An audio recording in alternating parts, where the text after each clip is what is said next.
না পেতে পেতে একদিন সেটা পাওয়ার ইচ্ছে থাকে না।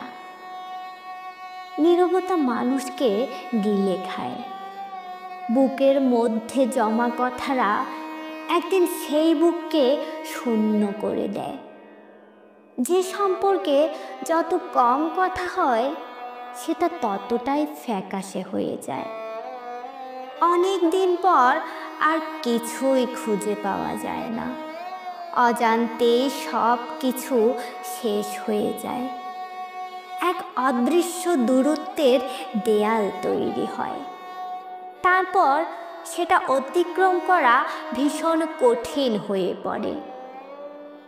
এই না পাওয়াগুলো একদিন পেয়ে গেলেও আর কোনো অনুভূতি থাকে না। সময় মানুষকে কঠিন করে তোলে, অনুভূতি শূন্য করে দেয়। তারপর যা বাকি থাকে তা হলো পুরোপুরি সমাপ্তি।